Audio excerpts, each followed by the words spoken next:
Shalom, selamat bertemu lagi Bapak Ibu Saudara sekalian dikasihi Tuhan. Pada saat ini mari bersama-sama kita mengingat firman Tuhan dalam Mazmur pasal 144 ayat yang kedua. Allah menjadi tempat perlindunganku dan kubu pertahananku, kota bentengku dan penyelamatku, perisaiku dan tempat aku berlindung. Mari kita bersama-sama datang menghadap Tuhan, dan saat ini kita bersama menundukkan hati kita, diri kita untuk mohon ampun pada Tuhan. Mari kita berdoa. Bapa kami yang di surga, kami sungguh mengucapkan syukur kepadamu Tuhan, buat hari yang Engkau beri, buat kemurahan yang selalu mengiringi kami senantiasa Tuhan. Dan saat ini adalah saat yang terindah bagi kehidupan kami. Kami boleh berdatang bersekutu meninggikan nama-Mu, memuliakan nama-Mu Tuhan, dan mendengarkan kehendak-Mu dinyatakan bagi kami. Dan pada saat ini Tuhan, ketika kami mulai masuk dalam hadirat-Mu untuk menyembah-Mu Tuhan, kami melihat diri kami mohon ampun di hadapan-Mu Tuhan. Dalam pengiringan kami kepada Engkau Tuhan, seringkali kami terjatuh Tuhan, seringkali kami kembali ke dalam kehidupan kami yang lama Tuhan. Kami menyerah Tuhan kepada dosa. Tetapi saat ini kami mohonkan ampun di hadapan-Mu Tuhan. Kami ingin senantiasa berjalan bersama-Mu, setia di hadapan-Mu Tuhan. Ampuni kami Tuhan, dan berikan damai sejahtera-Mu bagi setiap kami yang mengaku dosa di hadapan-Mu Tuhan. Terima kasih. Bapak Ibu Saudara yang dikasihi Tuhan, mari kita satukan doa kita dengan doa yang diajarkan oleh Tuhan Yesus. Doa Bapa kami.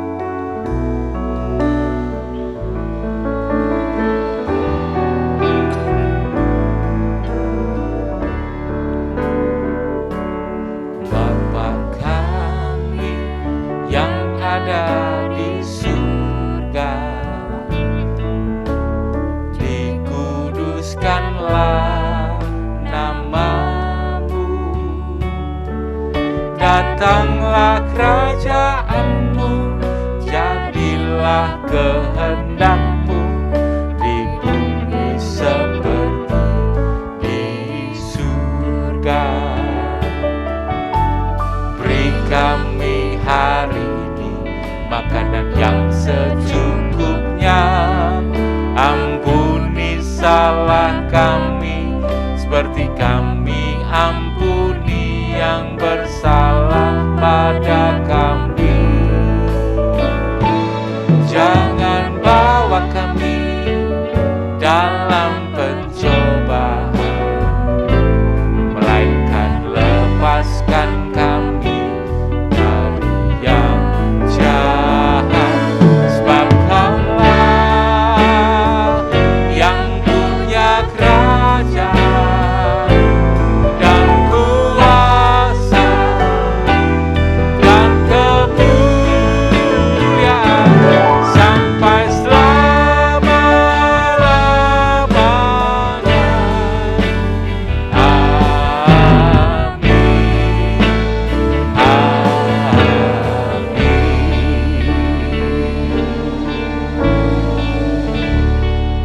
bersyukur kepada Tuhan kita yang luar biasa. Mari saat ini bersama-sama kita serukan sorak haleluya, terpuji nama-Mu Tuhan. Hanya bagi Engkau Tuhan Yesus Allah kami. Sorak haleluya, puji Yesus Raja mulia. Sorak haleluya, puji Yesus Raja mulia. Diberkati yang datang dalam namanya, puji kebesarannya. Diberkati yang datang dalam namanya, hosana sang raja. Sorak haleluya, sorak haleluya, puji Yesus Raja mulia. Sorak haleluya, puji Yesus Raja mulia. Diberkati yang datang dalam namanya, puji kebesarannya. Dialah Yesus. Diberkati yang datang dalam namanya, hosana sang raja. Angkat suara pujian, besarkan namanya, tinggikan agungkan Dia, Raja segala raja. Angkat suara puji Dia, besarkan namanya, tinggikan agungkan Dia, Raja segala raja. Terpuji namamu Tuhan, Engkaulah perlindungan dan kekuatan kami. Bapak Ibu Saudara yang dikasihi Tuhan, mari bersama-sama untuk tetap terus mencari wajah Tuhan. Di saat-saat ini, kita harus semakin dekat dengan Tuhan.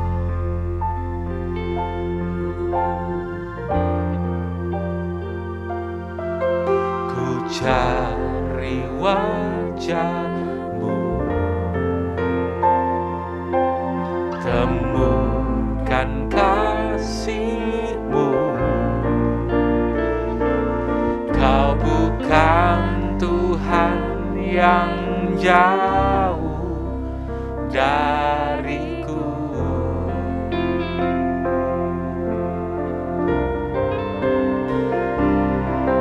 Ku panggil namamu, ku dengar jawabmu. Kau Tuhan yang selalu dengar seruan hatiku.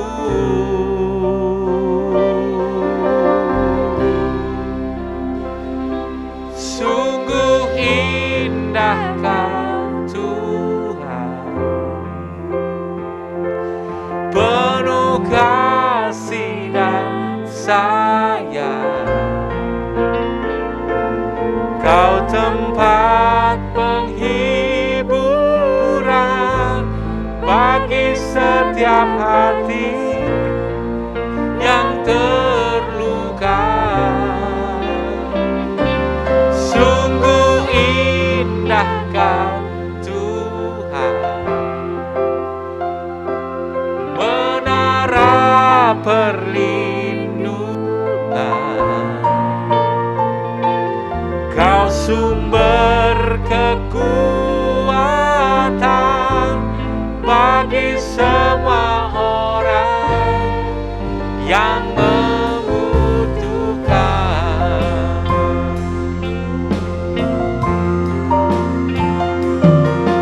Ku cari wajah-Mu,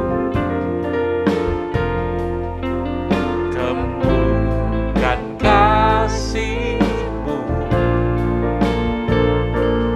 Kau bukan Tuhan yang jauh dariku.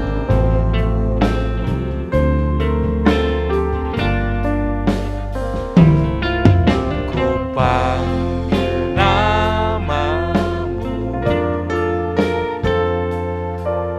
Kau dengar jawabmu.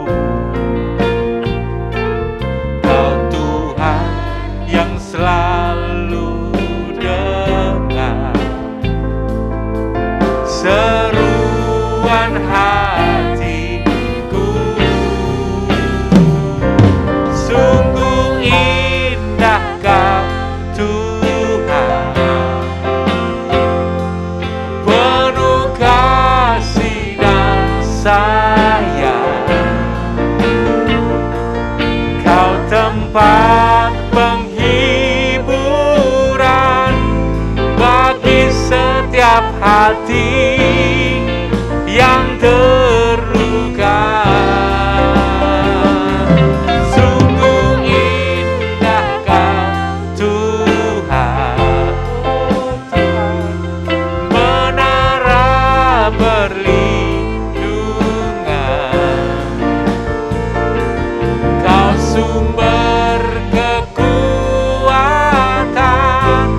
bagi semua orang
Shalom.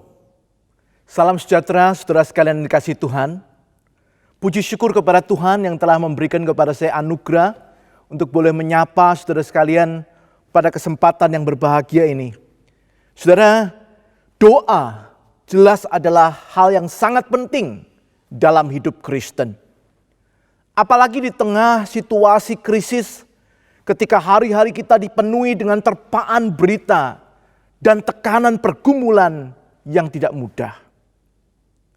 Namun, ketika suatu krisis berlangsung cukup lama, banyak orang yang mulai mempertanyakan kuasa doa. Apakah kita masih perlu berdoa? Mengapa berdoa?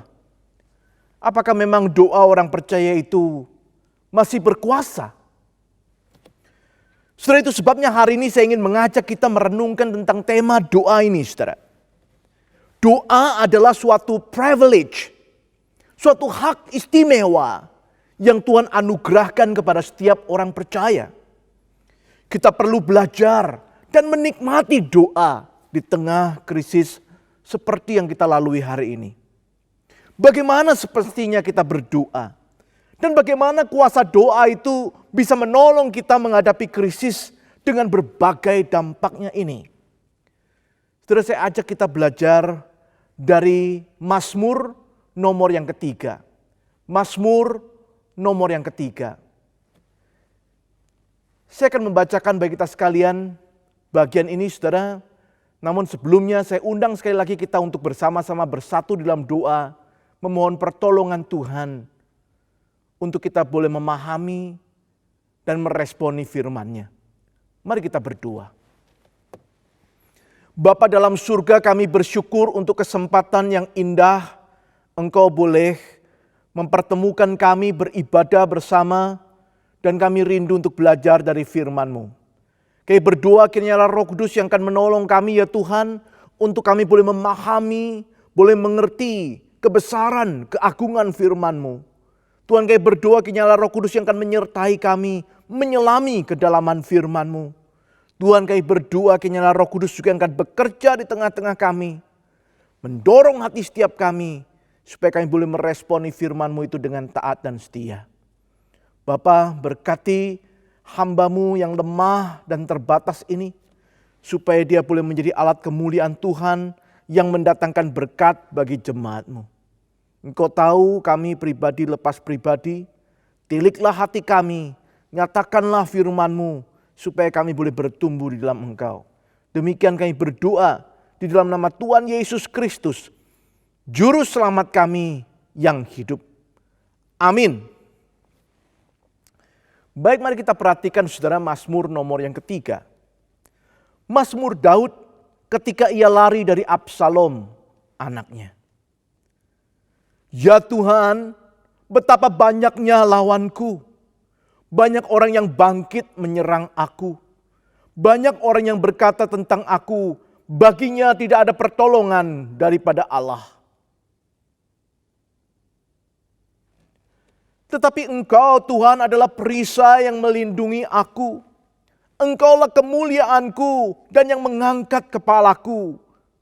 Dengan nyaring aku berseru kepada Tuhan dan Ia menjawab aku dari gunung-gunungnya yang kudus.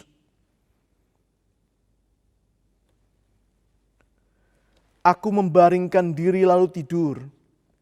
Aku bangun sebab Tuhan menopang aku. Aku tidak takut kepada puluhan ribu orang yang siap mengepung aku. Bangkitlah Tuhan, tolonglah aku, ya Allahku.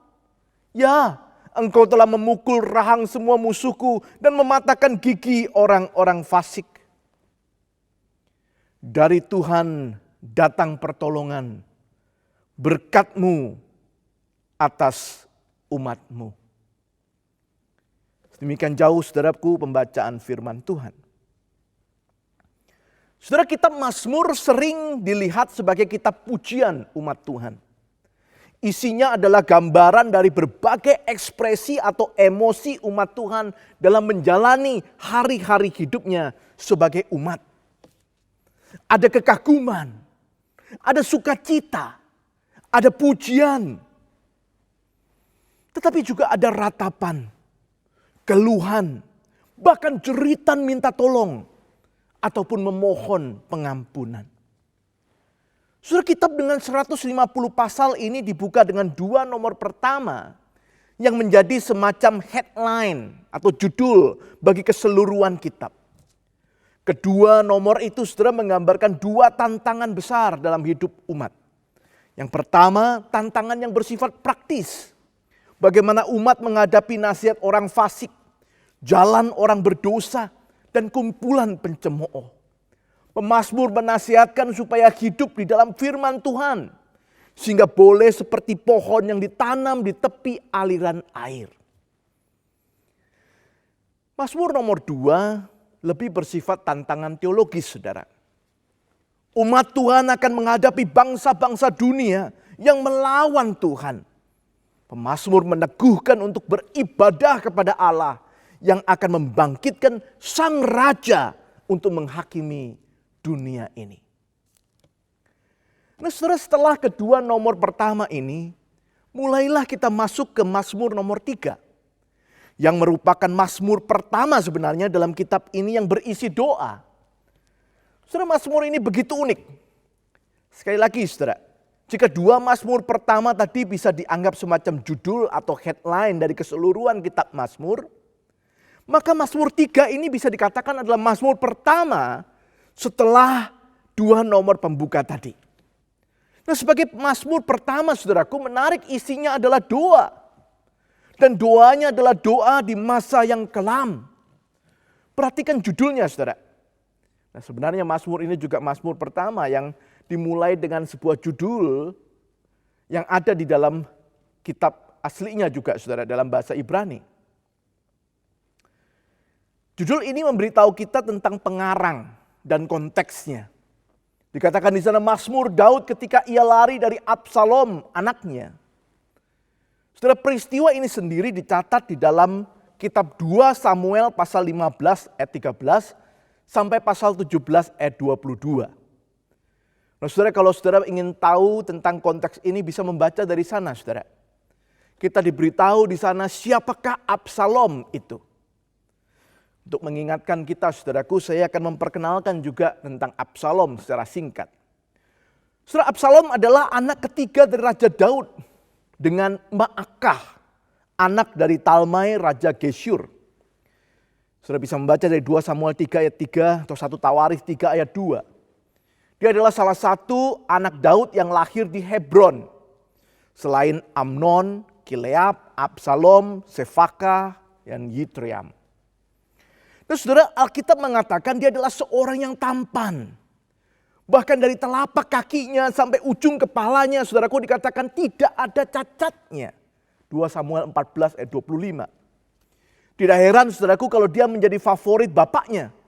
Bahkan seluruh rakyat Israel. Saudara, suatu ketika Absalom marah karena Amnon, kakak tirinya, putra sulung Daud, menodai Tamar, saudaraku, saudara kandung Absalom. Dalam kemarahannya, saudaraku, Absalom membunuh Amnon, kakak tirinya itu. Dan hal itu membuat sedih hati Daud.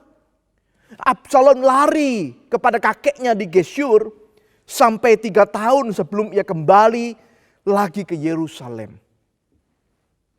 Pada waktu itulah, saudaraku, rupanya Absalom merancangkan revolusi untuk menggulingkan sang ayah. Dalam revolusi itu, sebagian besar tokoh memihak kepadanya.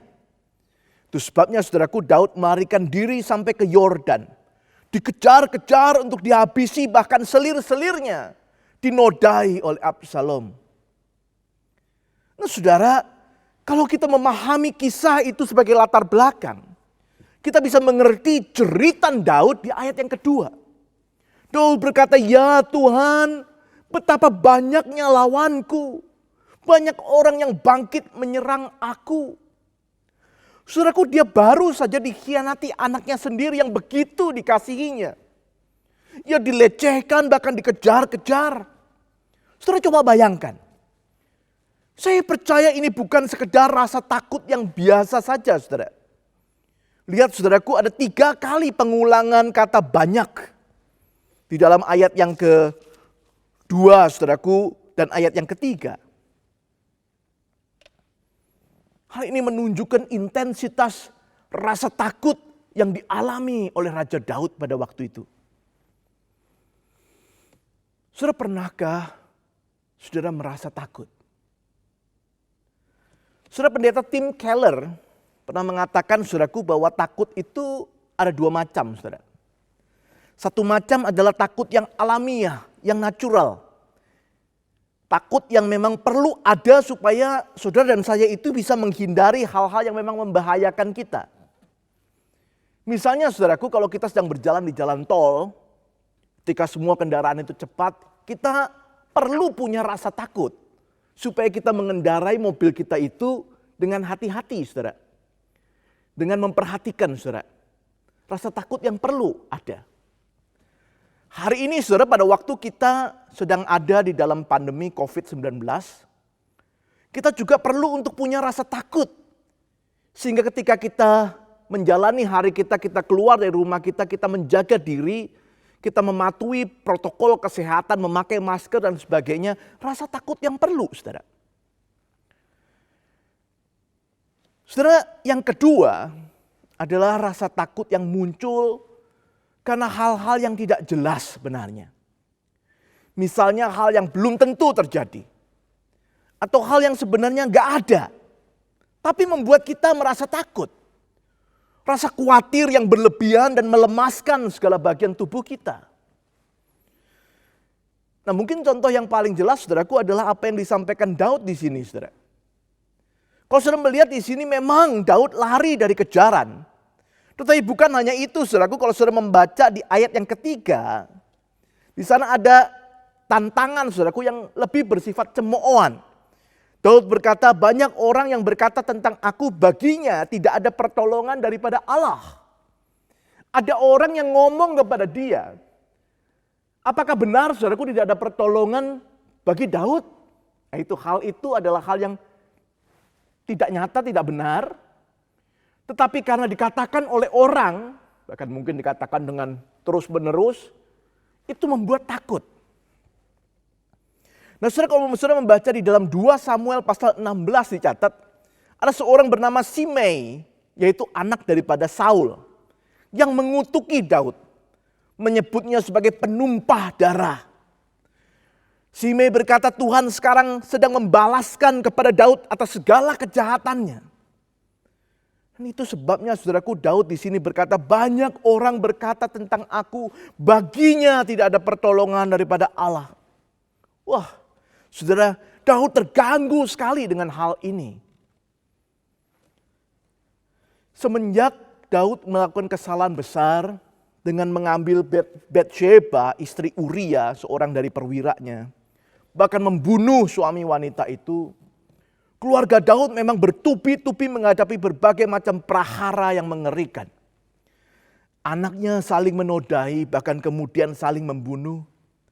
Lalu pemberontakan Absalom yang baru terjadi. Dia tahu dia sudah berdosa. Dia melakukan apa yang tidak berkenan bagi Tuhan. Ketika orang mencemoohnya, dia mulai berpikir, apakah benar demikian? Apa benar Tuhan tidak akan menolong aku lagi? Sudah dia takut sekali. Mungkin kita juga pernah mengalaminya, saudaraku. Kita ada dalam takut yang berasal dari kekhawatiran yang sebenarnya berlebih-lebihan. Padahal hal itu belum tentu terjadi dan belum tentu itu juga yang menjadi penyebabnya. Tapi kita sudah ketakutan dengan luar biasa.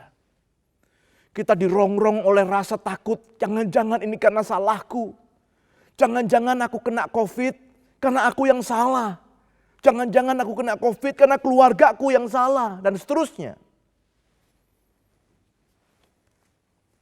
Saudara, 2 macam rasa takut ini hari ini mungkin sedang kita alami. Apa yang dapat kita lakukan, saudara? Apa yang dilakukan oleh Daud?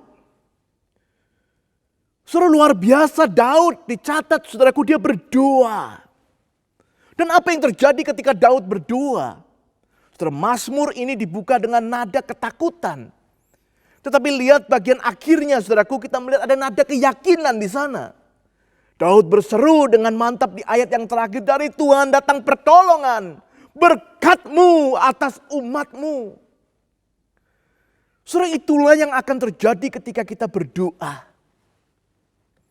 Dan bukankah itulah yang kita butuhkan, saudaraku, di tengah krisis seperti hari ini?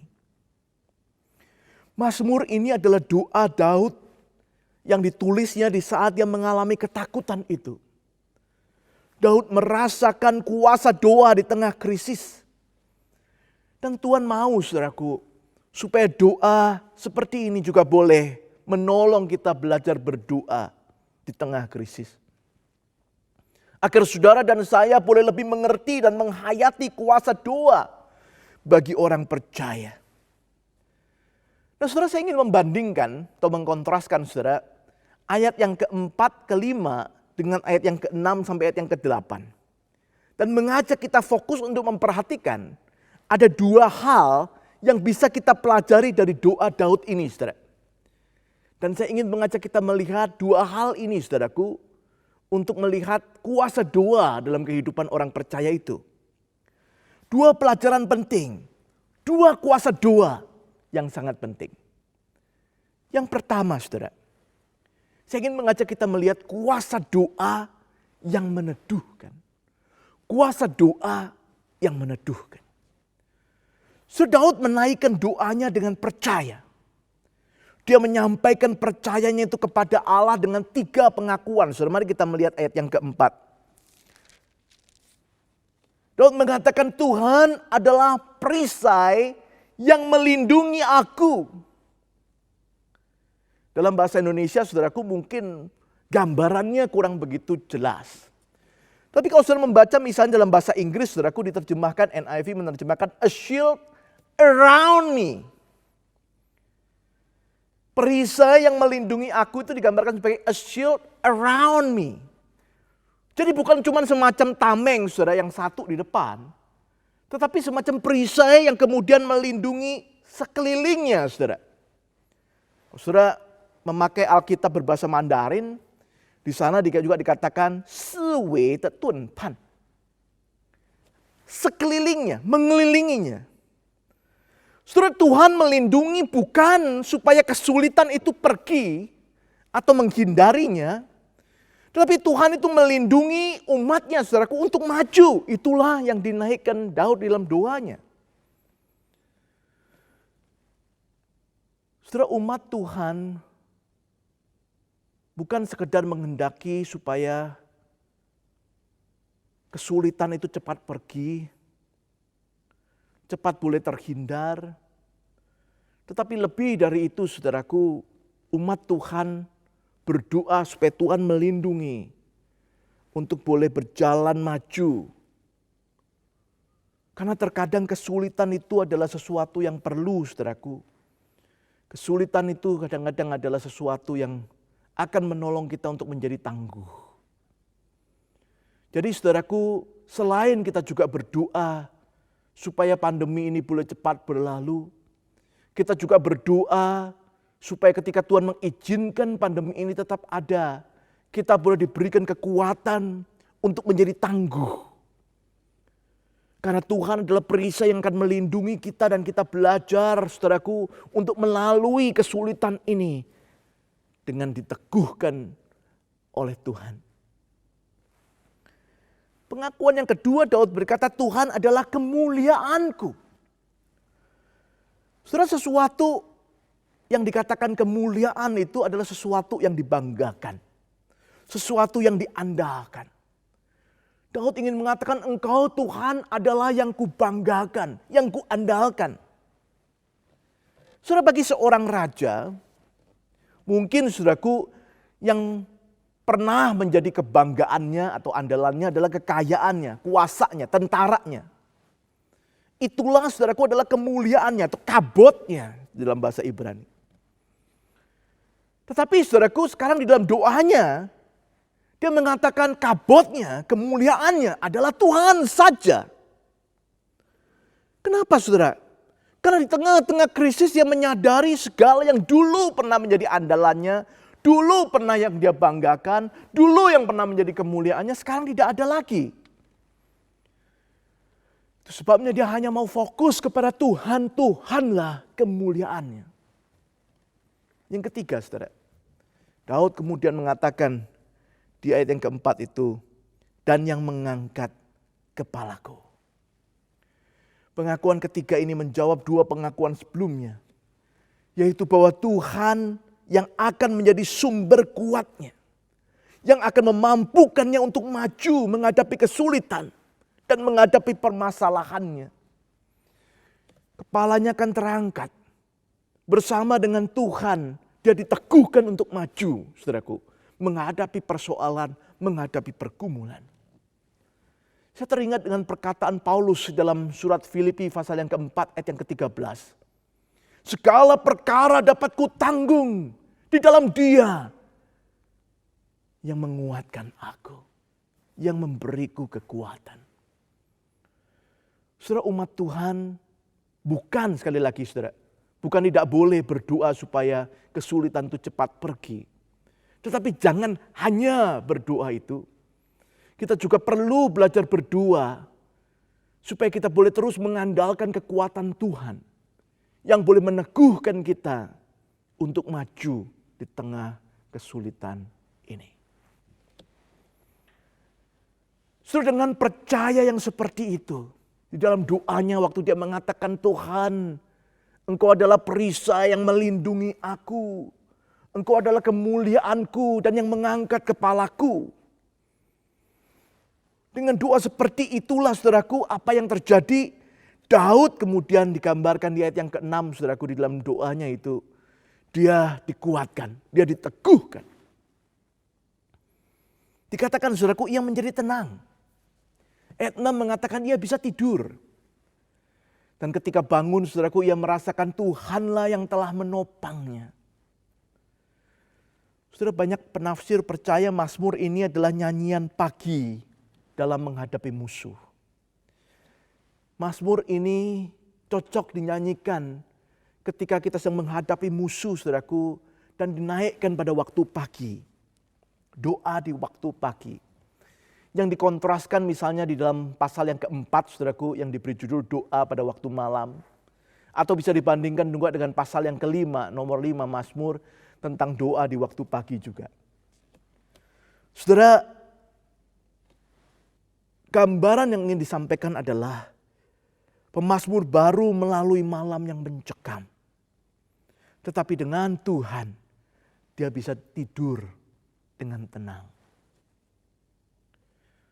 Berapa lama sudah kita sulit tidur di tengah krisis seperti ini?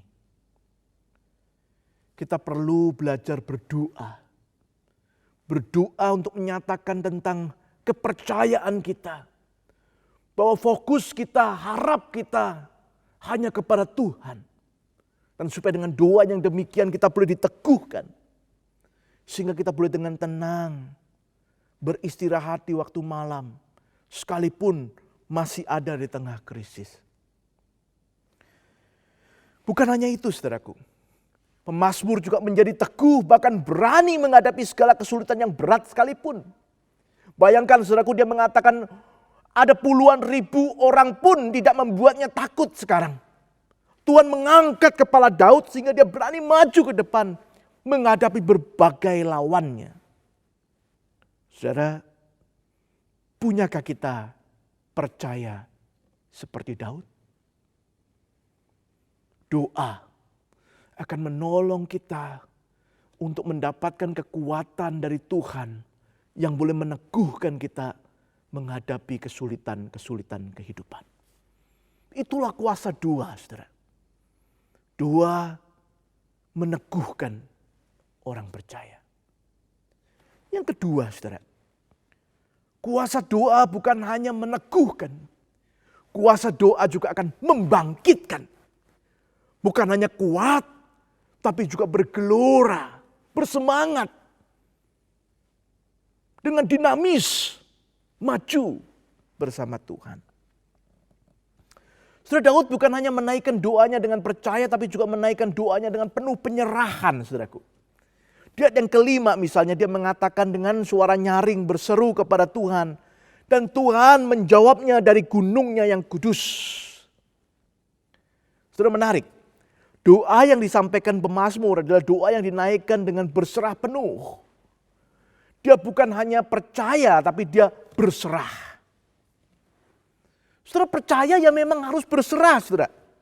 Bayangkan kalau kita mengatakan aku percaya, tetapi sambil memegang erat-erat masalah kita, khawatir kita, kesulitan kita, itu bukan percaya yang benar, saudara.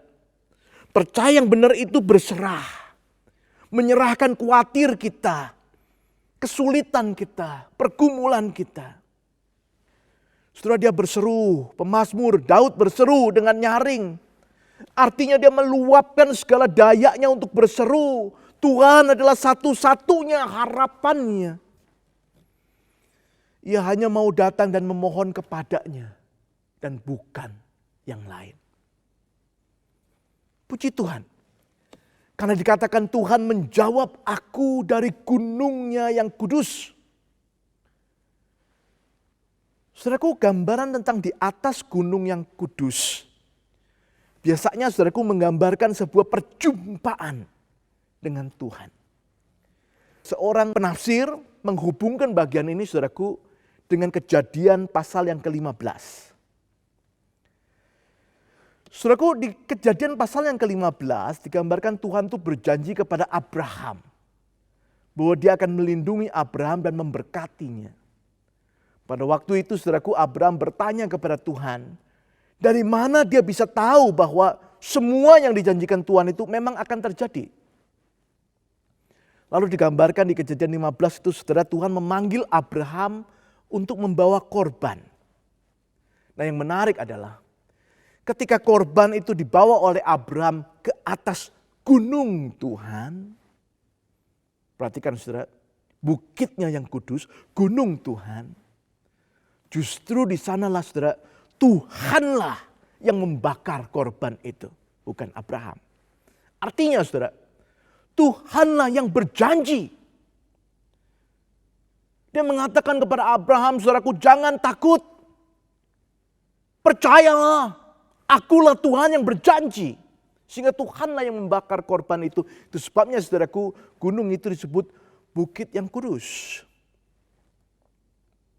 Saudara, Tuhan memberikan lebih dari apa yang sanggup dipikirkan.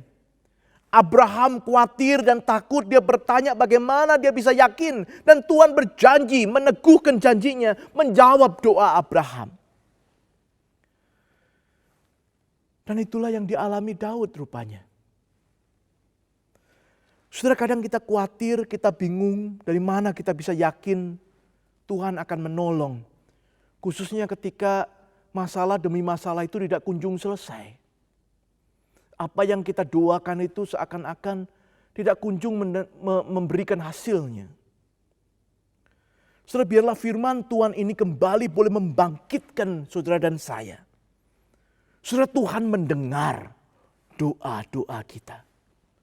Tuhan berjanji dia akan menepatinya. Abraham dan Daud percaya walaupun mereka belum melihat dengan jelas penggenapan janji itu. Tetapi saudara dan saya melihat kesaksian melalui Alkitab bagaimana Kristus merupakan jaminan penggenapan penyertaan Allah bagi kita. Pertolongan Allah bagi saudara dan saya di tengah segala krisis. Itu yang dikatakan oleh Paulus di dalam surat Roma pasal 8 ayat 32. Jikalau ia tidak menyayangkan anaknya yang tunggal, mengutusnya bagi saudara dan saya. Masakan dia menahan-nahan tidak memberikan yang baik, terbaik untuk saudara dan saya. Tuhan Yesus mengatakan di dalam Matius pasal yang ke-7. Mintalah, maka akan diberikan kepadamu. Carilah, maka kamu akan mendapat. Ketoklah, maka pintu akan dibukakan bagimu. Karena setiap orang yang meminta, menerima. Setiap orang yang mencari, mendapat. Setiap orang yang mengetuk, baginya pintu dibukakan. Janji ini bukan sekedar janji. Janji ini saudaraku dijamin dengan pengorbanan Kristus di atas kayu salib. Kalau yang begitu besar sudah dilakukannya untuk menyatakan kasihnya kepada saudara dan saya. tentu dia tidak akan menahan-nahan. Tidak memberikan jalan keluar. Tidak memberikan pertolongan di tengah krisis seperti hari ini. Sudah tidak sampai di sana. Kita bertanya apa dampak dari penyerahan diri seseorang di dalam doanya. Menarik sekali saudara, Mazmur ini di ayat yang ke-8 menunjukkan semangat Daud. Semangatnya yang ingin bangkit bersama Allah menghadapi setiap musuhnya. Bukan dengan kuat gagahnya, tetapi bersama dengan Tuhan. Saudara, Tuhan membangkitkan semangat orang yang berserah kepadanya. Bukan cuma sekedar mengokohkan, oke, aku sekarang kuat, tahan terhadap segala percobaan, segala pergumulan. Tetapi juga semangat, saudaraku. Menghadapi segala persoalan itu dengan semangat. Sekali lagi saudara, pertanyaannya, punyakah kita semangat seperti itu? Saudara, hari ini saudara dan saya seakan-akan tiap hari dibombardir dengan berbagai macam berita yang menyedihkan. Berita yang membuat kita khawatir, berita yang membuat kita takut. Tentu mendengar berita atau melihat berita penting bagi kita. Untuk kita boleh melihat keadaan sekitar kita, mengerti apa yang sedang terjadi. Tetapi yang lebih penting lagi saudaraku adalah jangan sampai kita lupa berdoa. Karena doa itulah saudaraku yang akan tetap meneguhkan kita dan memberikan kita semangat, membangkitkan semangat kita. Sekalipun kita mendengar berbagai macam berita yang mengkhawatirkan, yang menyedihkan itu. Dengan doa itulah saudara dan saya boleh menolong orang lain. Bahkan mereka yang belum mengenal Tuhan. Untuk boleh diteguhkan dan dibangkitkan semangatnya. Saudara, bangsa ini membutuhkan anak-anak Tuhan yang sungguh boleh diteguhkan dan dibangkitkan oleh doa. Sehingga dia juga boleh memperkenalkan imannya kepada Kristus itu kepada mereka yang lain. Supaya lebih banyak orang boleh diteguhkan dan dibangkitkan di tengah-tengah kesulitan ini. Di akhir khotbah ini izinkan saya mengutip lagi. Kali ini saudaraku dari para reformator. Yang pertama dari Yohanes Calvin saudaraku. Calvin menganggap doa sebagai latihan utama hidup Kristen. Doa akan membuktikan kesejatian iman seorang Kristen. Saudara, kesejatian iman seorang Kristen bukan dibuktikan dari kehidupannya yang lancar, yang tidak punya masalah, yang selalu sukses, selalu berhasil, selalu kaya, selalu sehat. No. Kesejatian iman seorang Kristen akan dibuktikan sekalipun ia harus melalui saat-saat sulit, melalui sakit penyakit, melalui pergumulan. Dia berdoa dan di sanalah dia diteguhkan dan dibangkitkan oleh Tuhan. Martin Luther, seorang reformator yang lain. Dia adalah teolog yang sibuk dengan berbagai macam pelayanannya. Tetapi ia selalu mengatakan, ia menyediakan waktu setiap hari 3 jam untuk berdoa. Dia mengatakan, semakin sibuk, semakin perlu berdoa. Saudara yang dikasihi Tuhan, kiranya semangat para reformator menjadikan doa hal yang utama, khususnya di tengah-tengah krisis, boleh menjadi tekad saudara dan saya. Krisis ini belum tentu akan segera berakhir, saudara. Tetapi Tuhan tidak pernah jauh dari kita. Ia hanya sejauh doa. Mari kita jadikan doa sebagai kekuatan kita. Karena doa meneguhkan orang percaya. Membangkitkan orang berserah. Itulah kuasa doa bagi saudara dan saya. Kiranya Tuhan memberkati saudara sekalian. Dan kita bersama boleh menang melalui krisis ini bersama Tuhan. Amin. Mari kita berdoa, saudara. Bapa, terima kasih untuk firman-Mu. Kami kembali diingatkan tentang pentingnya doa dan kuasa doa yang kami butuhkan di tengah krisis ini. Biarlah kami boleh menjadi anak-anak-Mu yang selalu mau, rindu, belajar untuk berdoa. Berkati kami, berkati jemaat-Mu. Di dalam nama Tuhan Yesus Kristus, Tuhan dan Juru Selamat kami yang hidup, kami berdoa dan bersyukur. Amin. Ajaib Kau Tuhan, penuh kuasa, sanggup pulihkan keadaanku,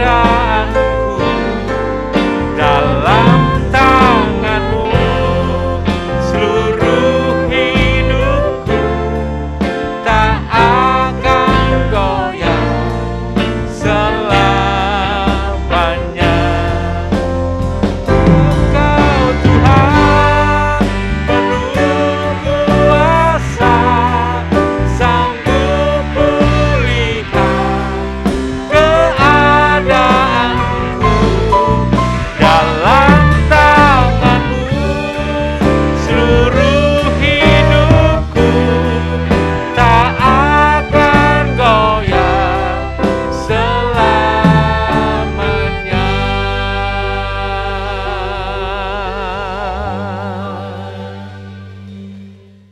Ibu, Bapak, saudara dan saudari yang terkasih, marilah kita menyiapkan diri untuk perjamuan suci ini. Perjamuan suci merupakan peringatan akan kematian dan pengorbanan Tuhan Yesus bagi kita semua. Roti dan anggur merupakan tanda dan meterai dari tubuh dan darah Kristus yang telah dikorbankan bagi penyelamatan kita. Setiap orang yang percaya kepada Kristus dan telah dibaptis diundang untuk ikut dalam pesta rohani ini, karena Tuhan sendirilah yang mengundang kita. Inilah penetapan perjamuan suci dari 1 Korintus 11 ayat 23 sampai dengan 26. Sebab apa yang telah kuteruskan kepadamu, telah aku terima dari Tuhan, yaitu bahwa Tuhan Yesus pada malam waktu Ia diserahkan mengambil roti. Dan sesudah itu Ia mengucap syukur atasnya. Ia memecah-mecahkannya dan berkata, "Inilah tubuhku yang diserahkan bagi kamu. Perbuatlah ini menjadi peringatan akan aku." Demikian juga Ia mengambil cawan sesudah makan, lalu berkata, "Cawan ini adalah perjanjian baru yang dimeteraikan oleh darahku. Perbuatlah ini setiap kali kamu meminumnya menjadi peringatan akan aku. Sebab setiap kali kamu makan roti ini dan minum cawan ini, kamu memberitakan kematian Tuhan sampai Ia datang." Marilah kita berdoa. Ya Bapa Surgawi, kami sungguh mengucap syukur atas pengorbanan Tuhan Yesus Kristus di atas salib. Dan roti serta anggur menjadi lambang tubuh dan darah Kristus. Biarlah kami menerima berkat rohani ini dengan keyakinan bahwa karya penyelamatan Yesus Kristus yang akan mengumpulkan kami dari semua suku, bangsa, dan bahasa yang percaya kepada Yesus akan diselamatkan. Di dalam Yesus Kristus Tuhan kami berdoa. Amin. Jemaat diundang mengangkat roti. Bukankah roti yang kita pecah-pecahkan merupakan bagian dari tubuh Kristus? Amin. Makanlah dengan iman dan dengan ucapan syukur.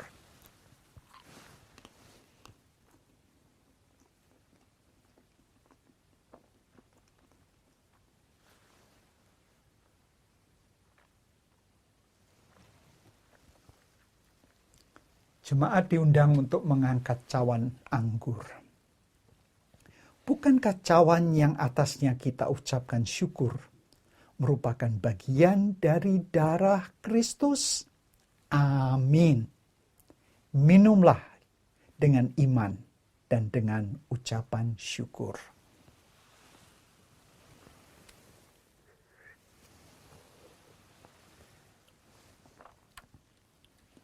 Yang mengucap syukur boleh menyatakannya dengan mengangkat kedua tangan ke atas. Marilah kita berdoa. Ya Bapa Surgawi, terima kasih atas berkat roti dan anggur yang melambangkan tubuh dan darah Kristus. Terima kasih atas karya penyelamatan yang luar biasa.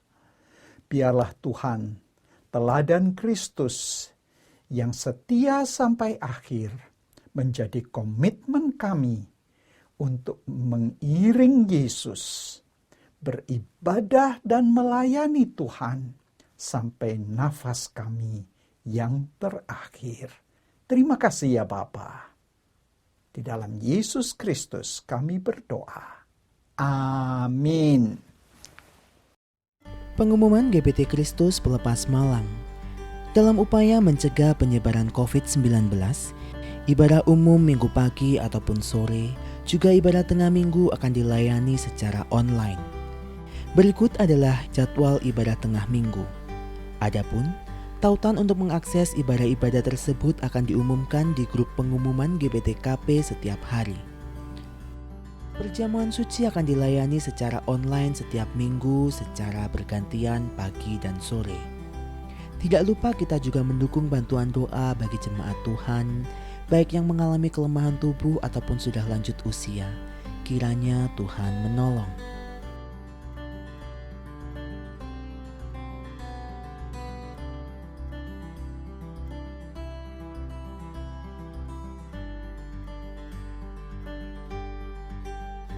Yang berkenan memberikan persembahan untuk mendukung pelayanan kepada Tuhan dan sesama dapat diberikan melalui sistem online dengan cara transfer ke rekening BCA di nomor 0113254090 atas nama Yayasan Kristus Pelepas, atau di rekening BRI di nomor 0344 01001 356567 atas nama Yayasan Kristus Pelepas, atau scan barcode yang tertera pada layar menggunakan aplikasi scan barcode di HP Anda. Bagi jemaat yang tidak dapat melakukan transfer, persembahan bisa dikumpulkan di rumah dalam amplop persembahan dan diserahkan ke gereja pada kesempatan mendatang.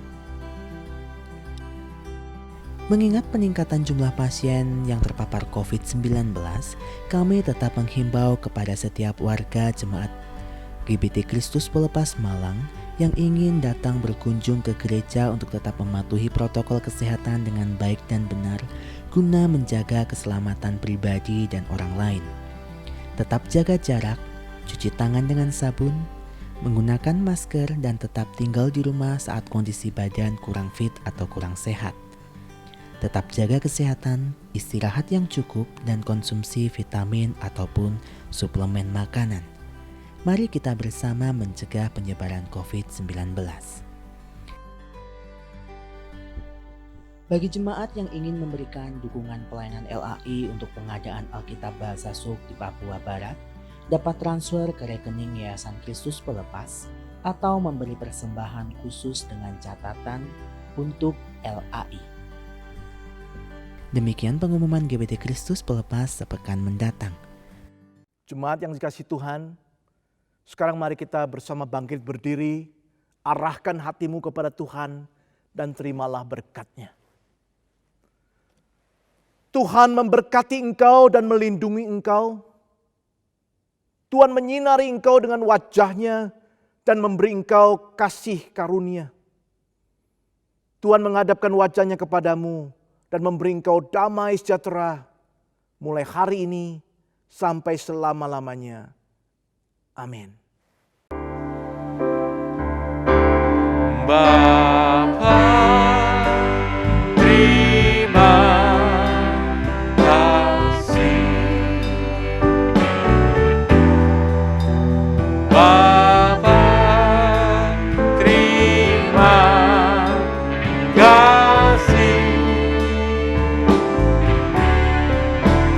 Bapa di dalam surga, ku berterima kasih.